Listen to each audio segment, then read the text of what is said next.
नमस्कार, बहुत स्वागत है आप सभी का। न्यूज़ 18 का डिजिटल प्लेटफॉर्म देख रहे हैं आप। मैं हूं आपके साथ पूजा सचदेवा। भारत पाकिस्तान के बीच जो तनाव की स्थिति रही, उसमें एक बात साफ हो गई कि कौन भारत के साथ खड़ा है और कौन दुश्मन देश के साथ, मतलब पाकिस्तान के साथ। यानी कि कौन अपना है और कौन पराया, किसने विश्वासघात किया। तुर्की और अजरबैजान, ये दो ऐसे देश हैं जिन्होंने खुलकर पाकिस्तान का समर्थन किया। और यह समर्थन सिर्फ बयानों से, यानी कि सिर्फ शब्दों से नहीं था, यह समर्थन हथियारों से भी था, यह समर्थन ड्रोन से भी था। इंटरनेशनल बॉर्डर और एलओसी पर लगभग 300-400 ड्रोन्स के साथ हमले की कोशिश की गई और ये ड्रोन मेड इन टर्की थे। हालांकि इन दोनों ही देशों के व्यापारिक संबंध भारत के साथ बहुत अच्छे रहे हैं। तुर्की के साथ तो भारत ने हमेशा दोस्ती भी निभाई है, फिर चाहे वो कोरोना काल हो या फिर तुर्की में भूकंप से हाहाकार। 6 फरवरी 2023 को तुर्की में भीषण भूकंप आया था, हजारों लोग मर गए थे।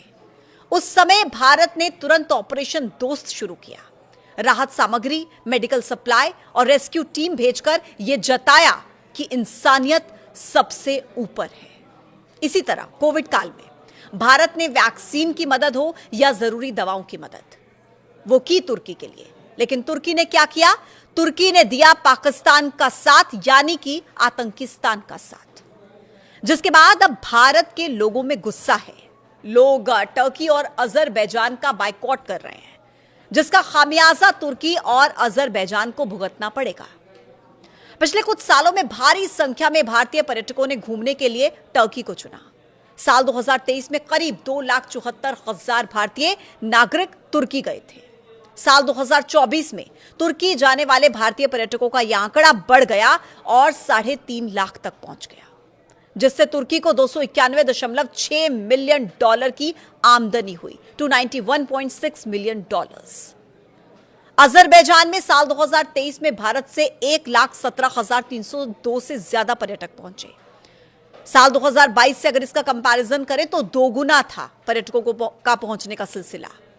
फिर साल 2024 में 2,43,000 भारतीयों ने इस देश का दौरा किया, इस देश में घूमने के लिए गए या अलग अलग पर्पज से वहां पर गए थे, जिससे इस देश को $308.6 मिलियन की आमदनी हुई, $308.6 मिलियन। लेकिन 2025 में तुर्की और अजरबैजान ने पाकिस्तान का समर्थन करके भारतीयों को अपने खिलाफ कर लिया है। भारत के नागरिकों में गुस्सा है और इसका सीधा असर दिखा है तुर्की और अजरबैजान जाने वाली फ्लाइट्स की बुकिंग में। लोग जमकर इन दोनों देशों की प्लान की गई अपनी यात्राओं को कैंसिल कर रहे हैं। ट्रैवल वेबसाइट मेक माई ट्रिप के हिसाब से इन दोनों ही देशों के लिए बुकिंग में करीब 60% की गिरावट आई है और कैंसिलेशंस भी बढ़ गए हैं।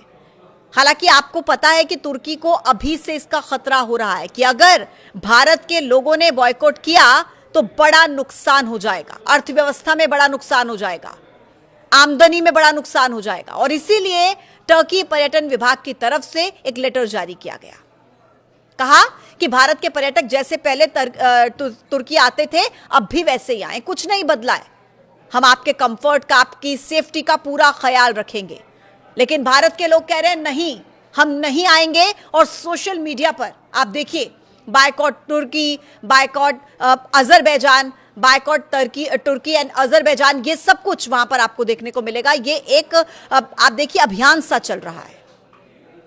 तुर्की के साथ भारत का बड़ा कारोबार है। भारत और तुर्की एक दूसरे से कई जरूरी सामान खरीदते हैं, बेचते हैं। भारत के व्यापार आंकड़ों को अगर आप देखेंगे तो आपको यह पता चलेगा कि अप्रैल 2024 से फरवरी 2025 तक भारत ने तुर्की को $5.2 अरब, यानी कि करीब 45,000 करोड़ रुपए का सामान निर्यात किया है।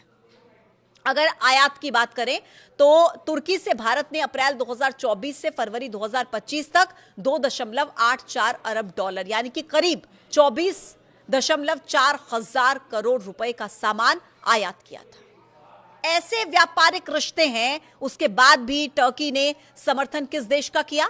आतंक के आका पाकिस्तान का। पाकिस्तान को टर्की ने मिसाइल से लेकर ड्रोन तक देने में मदद की थी और यही भारतीयों को विश्वासघात जैसा लगा।